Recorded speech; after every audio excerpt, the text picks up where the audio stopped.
didn't know about it when we were with the property. It doesn't really affect me that much, but the front of the property here, you drive by and the first 100 feet coming into the property is wooded, and you're not even supposed to go into the woods. You can go in it, but you're not supposed to leave everything natural. Something about water preservation, or I don't know, some environmental stuff, I guess, that's going on. So we can't really do much. Feet is okay. We can pretty much what we want to do, but there's still too many trees. I don't like trees. They're okay for antennas, but other than that, spend a lot of money every year keeping the yard clean. Trees coming down, gutters getting dirty. I don't know. Pine needles all over the place, clogging up everything. It's a money pit as far as the trees go, but other than that, it's nice and quiet here. But it's great for the radio because there's virtually no QRM, or QRN, I should say. Very, very quiet. So everything's a trade-off. K1GMM. And, that's the way it is. Here, I built this house, I guess it's been 17, 18 years. The township, which is really nice people, I went there, and I said, I'm a ham radio operator, I want to file a permit to put a tower up. And they said, oh, go right ahead, here's the paperwork, okay, permit. And I said, how much is it? And they said, well, we give that to you. You may someday have to run emergency communications for us, so we rate you as that. I said, how many people have you done that to? Because you're so far the only one that's ever filed the paper. There's a lot of them out there that have done this, but you filed it, so we're going to grant you it for free, and that's what they should have done, but they didn't do it. So have fun. And that was 16 years ago. Oh, that's interesting. So if they need some sort of emergency communications, you're the only one on record. That's correct. Oh, that sounds like fun. No, that's interesting. I never checked with the town over here. I read in the, of course online there's a town book and with their rules and regulations and so forth, and they do address antenna towers. And they say as long as it's under 50 feet, you're okay. So I don't have a tower. My antenna is only up about 25 to 30 feet in the trees. But, that's what they say. But nobody pays attention. Yeah, I could have 1,000-footer if I wanted. No problem. And they don't care if it falls in a neighbor's yard. It's what you need. There you go. As long as your guide wires are on your property. K1GMM. Go ahead. Oh, hey, Steve, how you doing? Hey, what's cooking? Good lookings. Yeah, nothing. Hey, Eddie, Ed, and Ron. How much property do you guys have? Just out of curiosity. Obviously, you got enough to throw some wire up for these bands. Go over to you, Ed. Okay, I have game land, so I've got 28 miles behind me. Oh, well, that'll do it. Yeah, that's the truth, man. Holy moly, my pistol range, I can really move it out. How about you, Ron? Yeah, my property is 400 by 125, so it's about 1.15 acres. But, I have a 80-meter loop. It's a little longer than a full wave. It's about 75 feet aside, so it's a 300-foot loop. But I could fit a 160 loop here, but it'd probably be... It's more of a pain than it's worth. Besides, I don't operate 160. Yeah, so I don't do 160 either. I'm a little squeezed. I got 2 acres and usable for antennas, probably about an acre and a half, maybe. Technically we have 2.25 acres, but that other quarter acre is across the street, and it's between Route 7 and my road, so it's not usable. There's power lines. I'm not running anything across the road over towards Route 7. So that's a bust. Yeah, 160. I threw up a 160 meter dipole at one point. This is about 6 years ago. Freaking thing went from the corner of the driveway all the way to the back lot within, I would say, probably 30 feet of the stone wall, the property boundary, right over the house, everything. I was like, all right, that ain't going to work. Wow. Listen, my long wire or my ground wire for listening diversity is over 1,000 feet. Guess how long my diversity antenna is? 6.5 feet. Yeah, there's a little difference there, I guess. Yeah, I bet you yours works just as well as this one. But yeah, it's over 1,000 feet. I just kept going. I stopped when I ran out of wire. Not that I had to stop, but I stopped when I ran out of wire. Oh my gosh. I've had people tell me, they're like, dude, you got that entire mountain behind the house. Why don't you run a freaking long wire straight up the mountain? I'm like, well, yeah, I guess I could, but it's a whole lot of bushwhacking.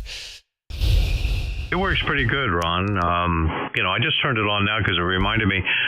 One of the large creatures of the night there, the black creatures there, they caught a piece of it. I've got it separated like 60-foot bops, and they took a piece of it out, so I just tied it back together again.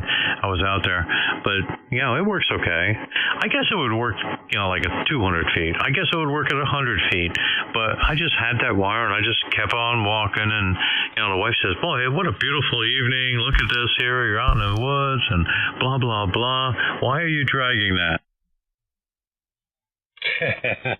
Yeah, wondering if you have a tick problem there walking in the woods. Don't you pick up ticks?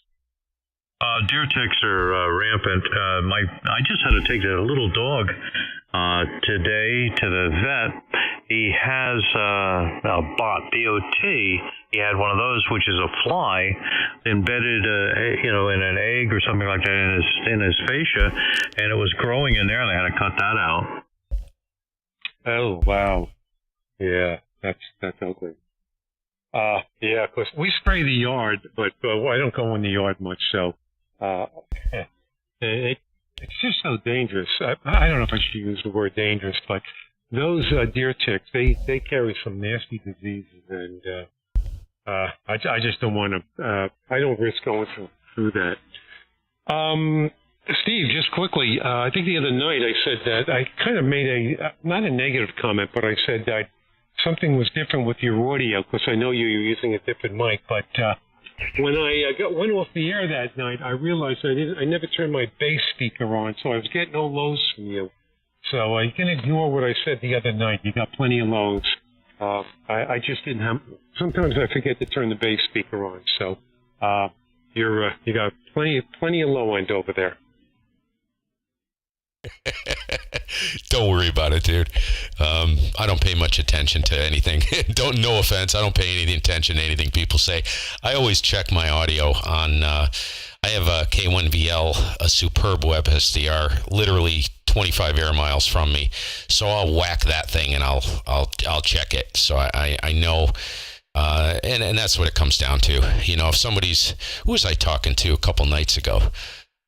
George, I think it was George, K2DDI, down in Pennsylvania. We were joking about it. He's like, yeah, he says, don't you love audio reports from people? They give you an audio report and they're listening on a little 3-inch speaker, something you'd use in the car on a 2-meter radio. I'm like, yeah, I really don't pay much attention to it. Go ahead. Yeah, I know exactly. It's funny because I'll listen to some guys on here, it doesn't matter who they are, but, they're just using like a small transceiver with a little tiny speaker, and they're telling somebody how good their low end is, and I'm thinking, what? How can you make any judgment with that? So, I just learned to just find what are they using, for a receiver, and how wide do they have it? And even then, do they know what they're talking about? So it's all subjective. Anyway, on the subject of web SDRs, I'm going to send this back to Ed, because I think he's a little closer to me, at least as far as web SDRs go. Do you have any recommendations as far as web SDRs? I've tried the one in Pennsylvania. What is it? I don't remember what it is. K3 something. I don't remember. And I just don't hit it strong enough to be able to really make a judgment on anything. Any other recommendations, Ed, for web SDRs?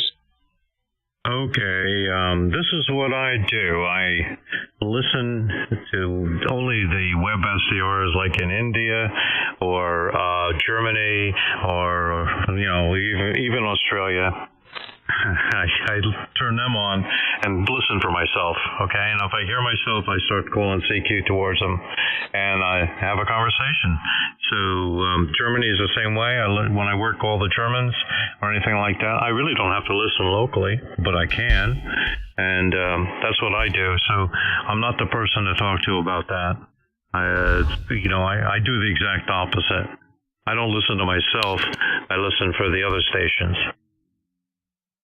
Oh, that's an interesting concept. I'm sure a lot of the DXs do the same thing. I never thought of that because I don't operate DX, but that's a good point. If you hit a web SDR in a DX area, then hey, you're getting out there. That's pretty good. But how about you, Steve? Which web SDR are you using? Well, I guess, Ron, it really depends on the band and the time of day. The K3 FEF, that's probably the one you're thinking of. That's the one in PA. That's a good SDR to check. And that's the one I think you mentioned you checked and you don't hit it well. It might be sitting in that funny spot. Like on 40 meters, certain times of the day, that's a walk. I could hit that on 5 watts from here. Very good path from here on 40, right? Now on this band, about this time, coming into evening, once we get past gray line, I can hit that strong enough to really get a good idea of what's going on. There's one, depending on distance, and of course the band and the way everything's working, I think it's November Alpha 5 Bravo, NA5B. If you type in NA5B Web SDR, I think that's in Virginia. Don't hold me to that. That's a good one. It might be a better one for you for the path. You know what I'm saying? So you'd have to try it on different bands. 20 probably not. 40 most likely. The Web SDR I use up here, and a lot of guys use it now, it's different than the other web SDRs are far inferior to this one. This one is like a full-blown Anon or a Flex front end. It has full control over the front end. It's got infinitely variable adjustments on it, and I can't remember what the heck it's called. I'll give you the call sign. It's Kilo 1 Victor Lima, K1 VL. It's mountaintop. It's literally on the south slope of Killington Peak up in Shrewsbury. It's a killer, and it's got tremendous control. AGCT, all these different noise reductions. It's really superb. Best one anywhere around here from what I've seen. Go ahead. Yeah, okay, Steve, very good. I wrote those down. I'll check these out. Yeah, I know a lot of it has to do with time of day, and I think the few times I tried hitting it probably wasn't under ideal conditions. I remember, K3 FEF, that's the one I used to try to hit. And I remember trying to hit that. On AM it worked fine, but on sideband the frequency was off a little bit. It was a little annoying, kind of a pain because I had to kind of dial my dial the receive frequency. I don't know which way I worked it. I think what I was doing was listening, and then it was easier to control my end. And as I'm talking, I'm adjusting the transmit, the XIT, transmit incremental tuning while transmitting. Was that I think they were off by about 15 hertz, something like that. So that gets to be a little bit of a nuisance on sideband, because if it's not within 1 hertz, I can definitely hear the difference. So, But anyway, good points. I wrote down those three, K3FPF, NA5B, and K1VL. I'll certainly give those a try. Okay. Okay, really quick, and then I'll toss it back to Ed. Ed, you're very tech savvy, so you may even have something else that popped in your head. But there is the K1VL. I looked it up. I couldn't remember the name of it. It's a Kiwi SDR. They're a proprietary SDR, and I know what you're saying. The FEF machine is off frequency. Very frustrating. The Kiwi is not. Now, when you use the Kiwi, you'll see the filter on the very top. Now, if you need to drag, by default, it's like 100 hertz to whatever the top end would be is preset, maybe 2800. So you need to grab those. You need to drag the filter to 0. If you're running any kind of ESSB or Voodoo or anything like that, you're not going to hear it. So you need to drag that filter out so it lines up with the edge of the passband, the frequency, because by default it's like 100 hertz to 2800 or whatever, and then you have to drag the other side out. Very intuitive. You'll get it when you see it, but don't forget to do that because you'll be like, where's all the low end? So anything like 100 hertz and down, you ain't going to hear it. Go ahead, K1 GMM. Yeah, no, I'm well aware of that, Steve. I always play with those filters. I go right for the filters before I even do anything. So I'm aware of that, and I'm very conscious of that. That's one of the things that. The other thing that I notice a lot of operators, they may not have their bandpass filters set right. I can see it on the Anon here. In fact, we were talking to someone yesterday up in Providence. I don't think you were here at the time, Ed. I think you had already left. KC1NXM is in Providence, and he was running an ICOM 7300. And when he came on the air, he sounded like he was on a telephone. I don't know how narrow you can go with the 7300, but it looked like he was guessing about 400 hertz on the low end and maybe 2.4 on the high end. And he didn't know how to adjust that. So I said, I told him, just go onto YouTube and you should find setups. He was using the hand mic that comes with it. That's a pretty good hand mic. And he didn't really sound so good, if you know what I mean, with the narrow band like that. So I advised him to go to YouTube. So, by the way, I just ordered an ICOM 7300 yesterday. I'll be getting it, I guess, in about a week or two, just to have it as a backup radio and just to play around with. So I'm not going to put it on the air much. It's just something that I'm going to replace my Kenwood TS520S with, just as Turn a it down, backup Dave. radio. So, but anyway, getting back to what you said, Steve, that's the first thing I'll look for. Get the filters out to be as wide, the same as I'm going to transmit, or maybe a little wider, and then try to zero in on the frequency.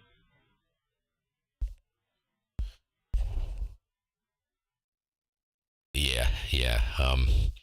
You can screw up the 7300. I've heard, not many, but I've heard a few of them that were seriously sideways, man, like scary.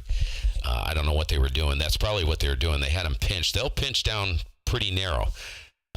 So yeah, go ahead, Ed. I'll pick it up. Okay, I've been listening to you guys about the remotes there. I have a beta program here that I haven't used in probably 6 months, that I can run two versions of it. Okay, one for remote and one for the Anon. And, what I do is it depends on where I want to go, what's open to it. I'll go local as far as I can with it, and I'll turn one of the units on the local, where alternate DX land, and I'll turn the other one here onto my Anon. Whoa. And what the hell? That's how I do it. So I have two versions running at the same time.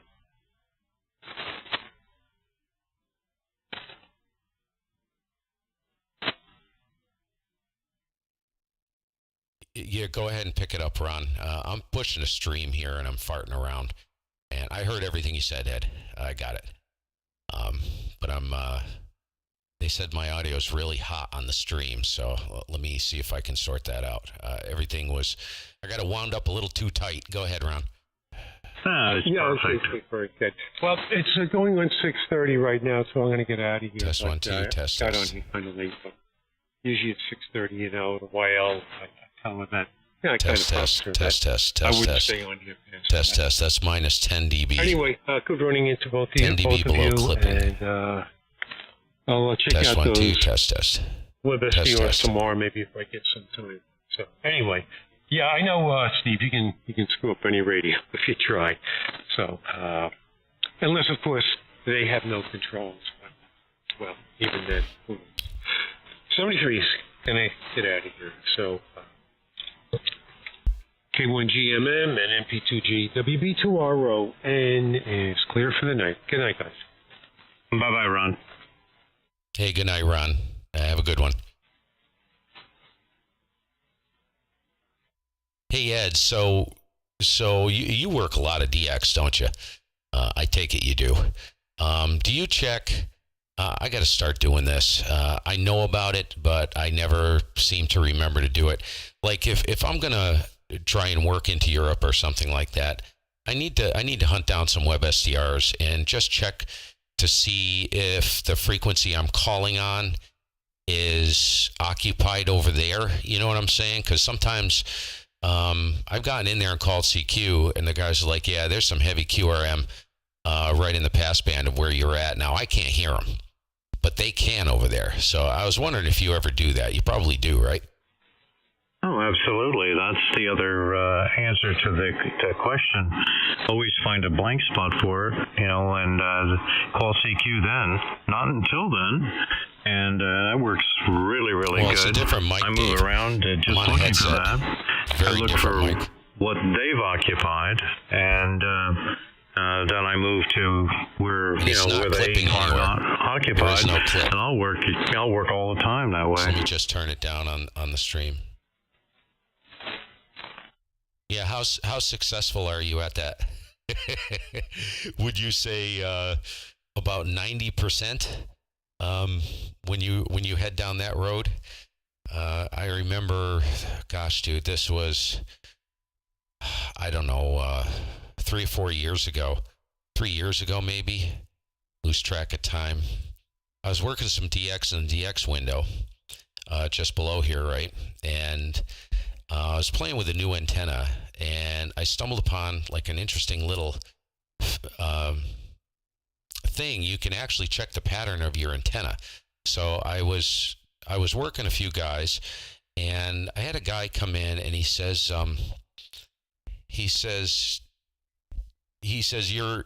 you're stronger in, where the heck was he listening to in, like, it was up north, like the northern part of the UK. There was a web SDR up there. He was listening on it. Then you are in like Spain. And I'm thinking, well, that shouldn't really be happening because it's only a 2-element beam, and the azimuth on a 2-element beam is not sharp by any means. So pointed at 53 degrees, good Lord, dude, I can get into Africa with that thing. So, and it puts me everywhere from over the pole to the Middle East, and sometimes even down into VK, because these antennas only go 2 ways. They're all reversible parasitic arrays. So, I thought that was kind of weird. Now, it could have been conditions, right? That's several hundred miles, right, from the UK to Spain. So, you think about here, let's say your house to Georgia. Well, yeah, conditions could be quite different, right? Go ahead. Oh, absolutely. Well, you asked me how I was successful. I think I'm pretty successful when I do that. The key is finding an area that isn't occupied. That's the first thing. Second thing is I actually I can talk and listen to myself at the same time with it. So, I have, like I said, I have two iterations of the same program, one that's attached to my Anon and one that would be attached to a remote transceiver someplace out there in Europe. Or let's use that as the example, because that's what I really enjoy. And then I go out to my yard and I physically move my 2-element delta loop. I got little stakes in the ground. I can go 49, 50, 51, 52 degrees, and I zero in and have a good time. K1 GMM. Oh my gosh, dude. You are way anal compared to me. All right. I thought I was nuts, I remember working on antennas. You can ask my wife. She knows I'm insane. And, out working on antennas in, 11:30 at night, about 14 above zero, wind howling, snow coming down sideways, and with a tarp over my head, with a torch, trying to solder connections. Yeah, I used to play that game, dude. I've gotten so lazy. I don't do that anymore. So you work way too hard, dude. You need like some kind of remote system with pulleys. You can just trigger it from the shack and it'll shift the 2 elements around for you. Maybe put a little what do they call that? A webcam or something out there to watch it, an infrared webcam if you're running it at night. Now there you go, dude. That'll solve that issue. Yeah, it was more fun this way, though. I mean, it really was, because, I don't stay around in the wintertime, so whatever I play with and I build, it's gone. And next year when I get there, I say, well, that worked pretty good. Let me build that again. That's what I do. So it's no big deal. When you're retired, it doesn't matter. It's only time. But that's very successful. The key to it is that, I enjoy not calling the station. I enjoy occupying a frequency that's bare, calling CQ, and have them pile up on me. Yeah, that's fun. That's fun. I don't do that very often, and there's been a couple times. It takes a different. You have to have a different mindset if you're going to do that, because you can't be doing what we're doing in here. You can't hold it. It's okay to get their name and, get some information, do a formal exchange, but you can't hold it up. When you got a lot of people waiting, you got to move it, So for me, it's always been a challenge. It's difficult to shift gears. I do it occasionally, and it's a lot of fun. I am not a 5973 type person. Calling DX, I will never do that. I'll always get their name, exchange formalities, and then move along, But for that 5973 stuff, that half the time I won't even work people. I'll work someone if I need them, but that's the other problem too, man. Europe, I'm always looking for people I haven't worked in Europe, and I haven't worked that many people, but good Lord, it's the same old people on there every day. So, I'm always kind of hunting for and I don't care if I've already worked the country. I just want to work somebody new. And at this point, dude, the only way to do it is to get in there and call CQ. I hate to say it, but that's it. Go ahead. Oh, absolutely, Steve. It really is.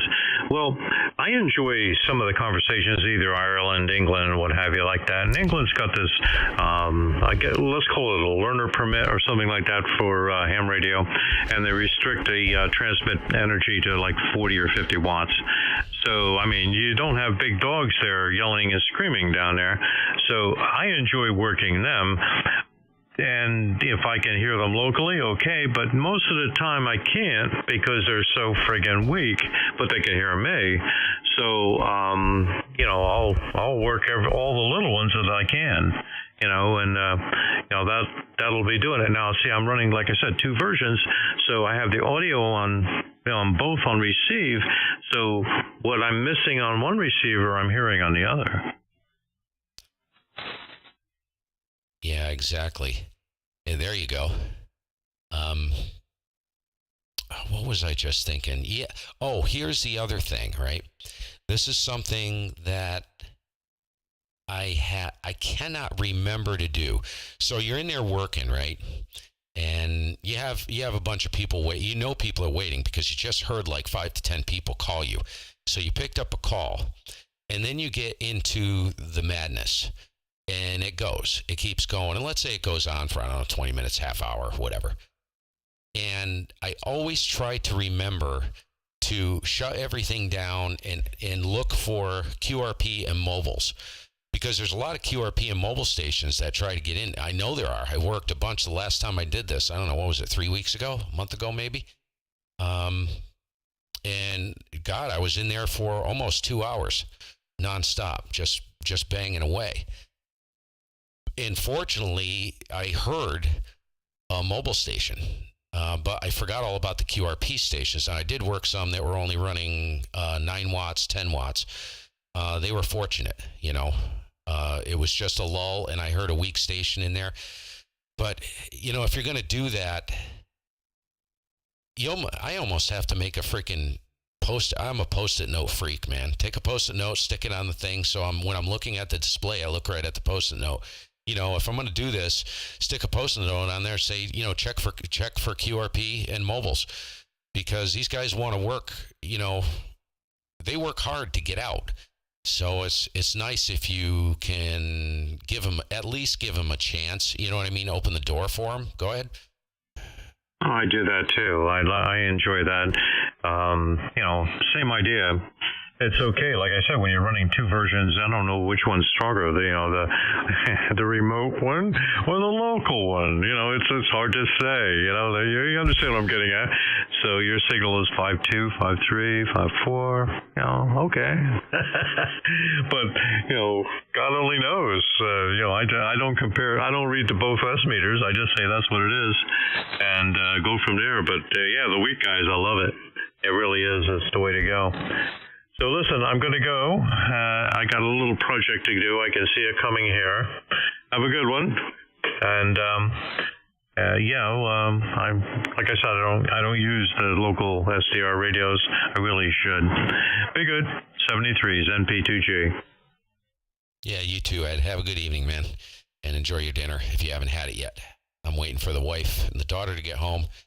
Daughter's at soccer, and it was good time. I got about 20 minutes, so I'll kind of knock around here. I'll take a little break. I gotta refill the. Need another ounce, not too much, just a little bit more scotch, and never more than 2 cubes. Had a day that hopefully I'll soon forget. It wasn't a particularly good day, dude. It was carnage, man. A lot of broken stuff. Anyways, we'll see you later. K1GMM.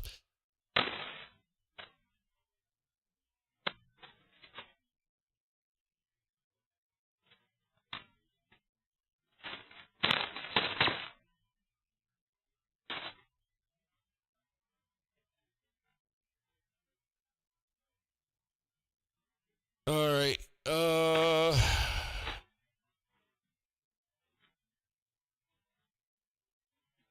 I guess what I'll do is I'm gonna just run upstairs quick. I'm gonna get another whiskey, and it's in the other room, Dave. Everything's in the other room. Like if I were to open the microphone, let me just kick all the plugins out so everything goes wide open. Watch this.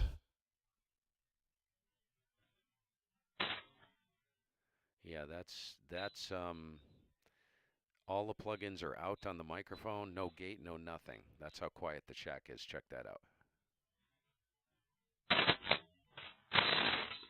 The only thing I can hear, I have a very small muffin fan running on the power supply right there. And I can hear the computer, which is down there. Very, very quiet. It's so quiet, it's deafening, actually. And the fan, when that thing ramps up, dude, and, you know, with my big mouth, this is the, well, wait a minute. Let's get over to, where am I? Yeah, this right here. This is the control head for the amplifier. So you can see that little green light. The band switches are all here. Auto-tuner's right there. The auto-tuner is right there. The amp on is right here.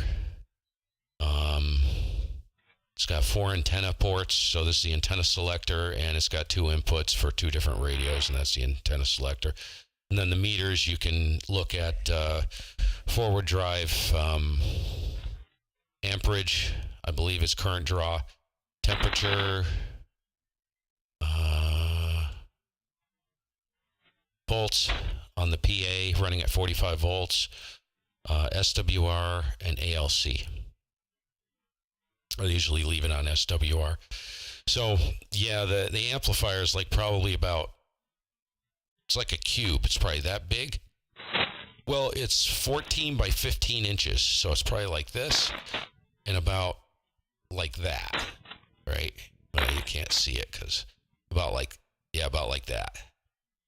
And about maybe November 2 Whiskey 14 Hotel. inches wide. November 2 Whiskey Hotel and 2WH. Anyone on frequency this evening? Oh, there's Ed.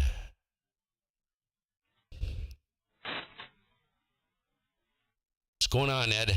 How you doing? K1 GMM. I think is that Ed or Bill? That's Bill. How you doing, Steve? Up here in Vermont. Yeah, I just turned the amp on, so now it's probably a little easier to hear me. I need to do a little more gain here, though. Hey, Steve, what's going on, man? How are you? Yeah, nothing. Ed, and what is his call? NP2G and Ron cleared a little bit ago. I was yapping with Ed, and Ed took off. So, yeah, nothing. How's your day?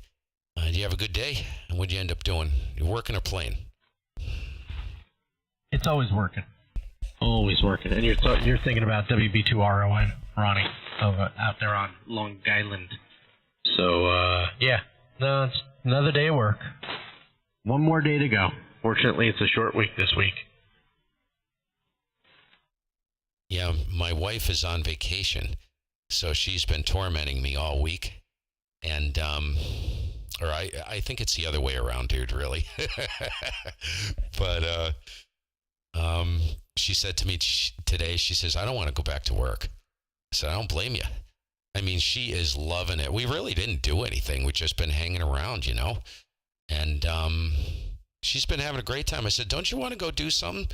She says, no, I just want to relax and just chill. And that's what she's been doing.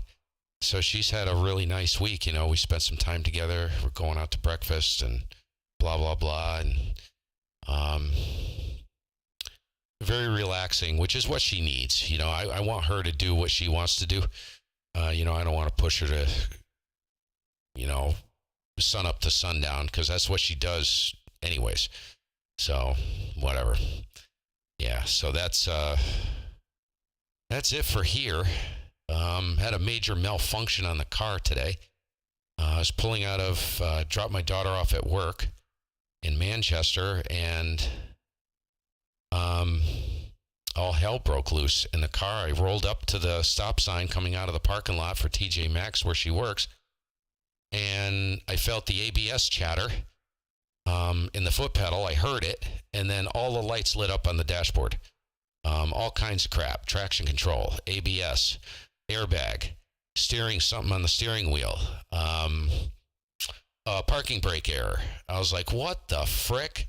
So yeah, I don't know what's going on with that thing, dude. So that sucked. We just put $1,600 into it this spring. It's a Volkswagen CC, and I probably should have got rid of it. Over. Yeah, well, you know what? That's hard. I mean, vehicles are a tough call these days. So, I mean, I'm very fortunate. I mean, my car is 2 years old. I got it in 2020. The wife's is 3 years old. The son's is approaching 16. My youngest son's. But it's a Toyota. It just keeps going. You know, I would dread having to go out there shop for a car. Yeah, this microphone is a pile of crap, Dave. It is. It's. Let me get back to you in a second. Have you looked at the prices of used cars? Dude, you might as well buy a new car if you can even find one. Oh, freaking stupid, man. Absolutely stupid. So when I bought my truck, I bought a Ram 1500. I came out of a 16-year-old GMC 2500 HD diesel. Thank God I got rid of that one. They were 16 years old. Yeah, it was 2020 when I got this one. Mine was a 2004. So 16 years old. They still gave me $9,000 for the trade. And this was when? 2020, just at the beginning, when all the stuff went sideways. Holy crap! You know what that would be worth right now? I mean, this is insane, dude. What's going on? Completely insane. Yeah, it's bad. If you're in the market for a used car right now, you're screwed. And if you want a new car, like the dealership, the Toyota dealership in Rutland, they're not even selling cars to people here, because all these dealers all over the country are like keystoning. They're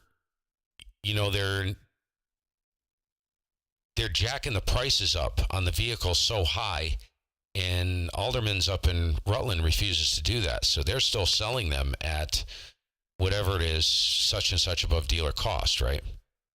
And people are buying them. So they'll pick up the phone and they'll buy a car here and they'll put it on a truck and they'll ship it to like Utah. I kid you not. That's what's going on. It's insane. I've never seen anything like it, because that's where we got our Mazda from. We picked up a used Mazda i3 Touring, which is a godsend. That freaking car, dude, gets like, I checked it, rolling down a straight stretch on flat ground, it gets like 54 miles to the gallon.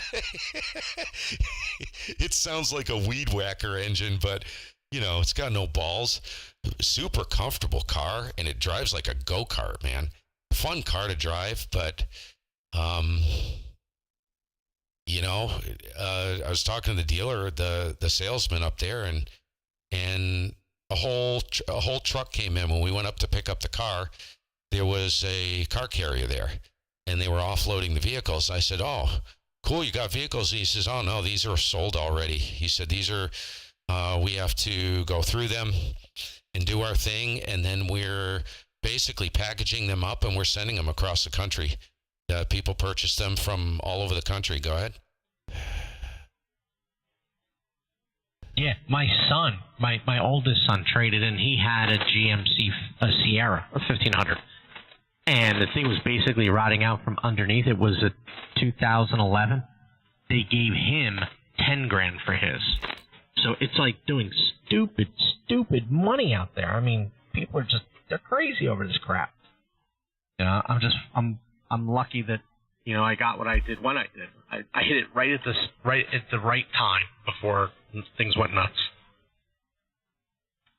No, you did, dude. You did, because I'm telling you, if you waited, so that was 2020. So if you waited till, so it's late 2021. I mean, it really got bad. What was it? Last fall, a little less than a year ago. By last Christmas, coming into this spring, I mean, it was full on. It's a mess, and unfortunately, it ain't going to get any better. I don't see how it could.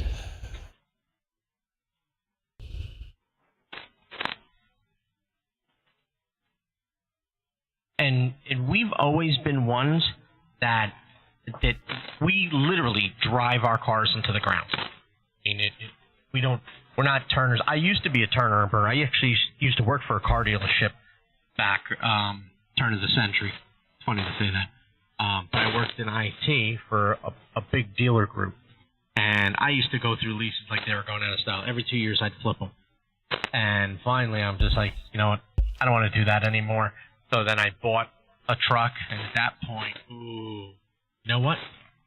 It was a Dodge 1500, and then when the 2500 came available, I traded that in and got the 25, and I drove that literally for 14 years. Loved every minute of that truck, but we literally drive it till the paint falls off. Yeah, or your feet, or the seat lands on the road.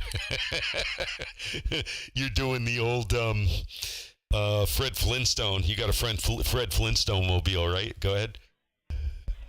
You're damn right. Oh, that's funny. I kind of do the same thing. You know, I always wait to. Most of the vehicles I sell privately. We traded a couple, which was a mistake because we should have sold them privately because they were in really good shape and we would have got a lot more money for it. You know how I don't know. You're kind of young and dumb at times, right? But listen, I'm parched. I've been in here for a little while. I'm going to duck out for a little bit. And you going to stick around for a while, or are you in and out? I should be around for a little while. I'm just doing some work at the computer as well. So I should be around for a bit. It's so hot.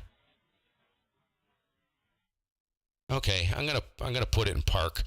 Head upstairs, get something to drink, and wife and the kid are still gone, so I may have a little bit longer. Nice when they're gone because I blow my daughter's speakers up in her computer speakers go haywire. I've tried to Faraday bead the living crap out of those things. It doesn't make any difference, dude. Lisa can actually understand everything I'm saying.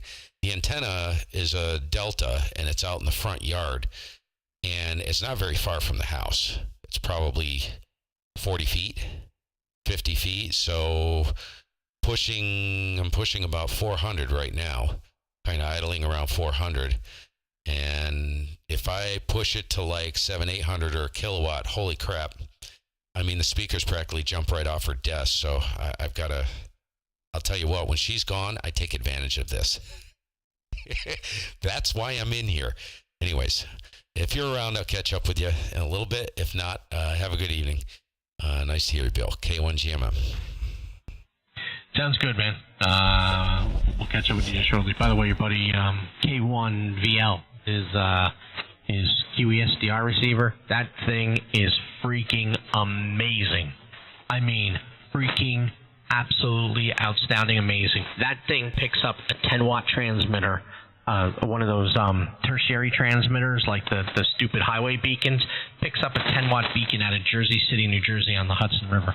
Thing is absolutely freaking amazing, clear as a bell, lowest noise floor I've ever heard. So I've been literally, when I get off of here and I go do something else and I'm sitting on the laptop, I've been listening to that. Great receiver that guy's got. So, all right, man, we will catch you later. November 2 Whiskey Hotel. Yeah, isn't it, dude? It is a great receiver. Those Kiwis, the web SDRs have nothing on the Kiwis.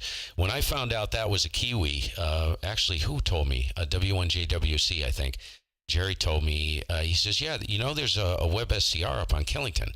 And he gave me the call sign, and I looked it up, and it said Kiwi SDR. I went, oh, crap.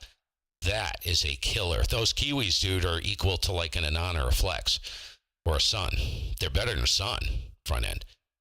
They're phenomenal, aren't they? The control you get on them.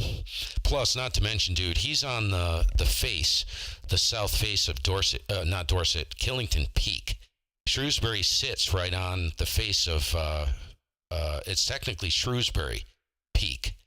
But Killington ski area is on the other side. So, yeah, that web SDR is, I don't know what the elevation is, but you ought to see the snow they get up there. I'm telling you, they'll have, for our 6 inches down here, they'll have 4 to 6 feet. I kid you not. That is super high elevation. Ridiculous up there. So, yeah, that's what a spot. Probably one of the best anywhere, possibly on the entire eastern seaboard. Just a killer location, killer technology, you know. All right, we'll see you in a bit. K1GMM. Catch you in a bit. November 2 Whiskey Hotel.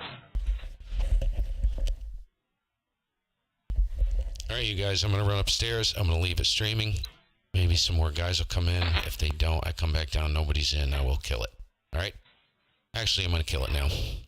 Nobody wants to sit here and listen to dead air. See y'all later. wanted to push a stream and just check to make sure. I don't know what the frick is wrong with this. I don't know why the mic is so hot. That exciter, look, why is that doing that? Test 1 2, test 1 2. I don't know. I'm going to have to dig into that one. Every time I light this thing up, the levels are different. It's crazy.